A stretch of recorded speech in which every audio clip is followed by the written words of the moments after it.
find it's better against Galarian Stunfisk, and I do have an update for everyone. In that game, it seemed like there was a phone disconnection causing there to be a lost connection for one of the players, so there will be a rematch upcoming, which makes sense. You know, maybe a cord got loose or something, a little disconnects. These trainers are excited. They're trying to get their crown. They're moving around, trying to win games, so it happens. So there's going to be a rematch here coming up. Yeah, I mean, speaking of cords, I have to be reminded at least several times throughout each production that the cable has to go behind our back for the headset. So I don't blame these trainers at all. But the important part is that we have an equal, fair, and awesome matchup ahead. So let's check this out. Our trainers are locking in. One is already ready. We're just going to take a couple more seconds while the other zeroes in on the team. And you know what? I think it's time to go. It is time. You're right. Competitive integrity is key here as we get into this rematch, and it is going to be the same teams here. So it's going to be the Alolan Ninetales versus the Lickitung. Looks to be the exact same backlines. Yeah, Alolan Ninetales coming out here onto the field. Like we mentioned, the Weather Ball and Dazzling Gleam is kind of the toss-up here. We might see that low-energy charge attack come through, but first the Body Slam is going to start to apply some pressure to the Alolan Ninetales. Again, the question is, do you play this differently because you're Tony? And does Trent shield in any scenario? Because like you mentioned, 2-0 Butters, maybe he just feels like Lickitung needs to grab a shield here. And it plays out the exact same. Tony thinks that he might get a Protect Shield here, but once again, Trent is under no duress, thinking it doesn't matter if my Lickitung goes down because I have that Galarian Stunfisk in the back. We'll see if this picks up a Protect Shield. It does, because that Alolan Ninetales is still loaded with energy.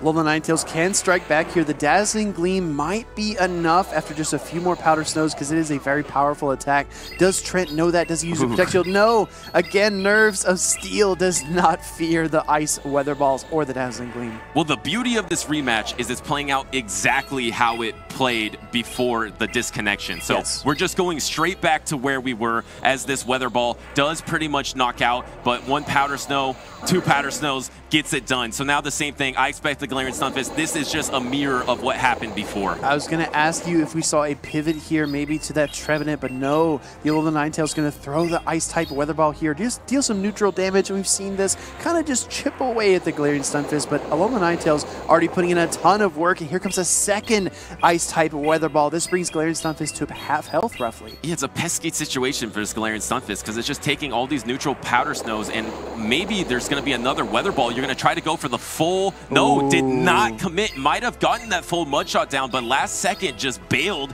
and threw the Rock Slide. Tiptoeing on the edge of the cliff, decides to jump back to the safe side and throw that charge attack. Here comes the Trevenant, though, and now the Galarian Stunfisk is within Seed Bomb range, roughly, after these Shadow Claws. Yeah, so now the Trevenant has the decision to either go for a full fast move down or to go ahead and throw energy, and maybe it's going to have to bail itself out. No, this time Tony is more cautious, just denies all this extra energy from the Galarian Stunfisk. Yeah, I think urgency is the key here. Tony is throwing these charge attacks when he gets them. He's playing urgently. He's not allowing Trent to gather additional energy and manipulate the matchups. I think he's going to no shield this one here and maybe try to get to another Seed Bomb. Actually, does decide to Protect Shield. This is also a solid play because Trevenant is just so flexible. Yeah, really committing to Trevenant here, thinking that maybe you can get the double Shadow Ball. Here is the first one. Huge call to Protect Shield the Shadow Ball here. Now the trouble is for Tony and his Trevenant. Can he get to that second Shadow Ball, but instantly pivots into Skarmory instead? I like this play a lot, and again, picking up on tendencies. Tony playing with a lot of urgency, very fast to throw his charge attacks,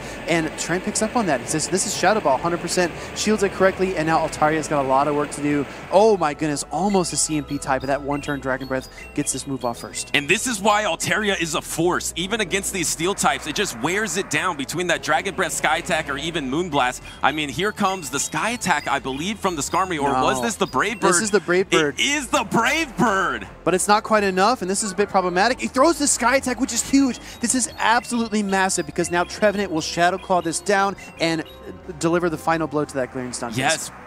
Just offering it up perfectly for this Shadow Claw down. Just 3 Shadow Claws, 4 Shadow Claws does it. That Altaria cannot quite reach the Sky Attack. One more Shadow Claw away. It's Charge Move priority, and Seed Bomb is going to take out the Galarian Stunfisk. Hashtag calculated. Tony comes in there and drops the Seed Bomb and KOs that Galarian Stunfisk. What a tough matchup. And I think really just managing these turn intervals. We talked about this yesterday quite a bit, right? It takes so many air slashes to the Sky Attack. So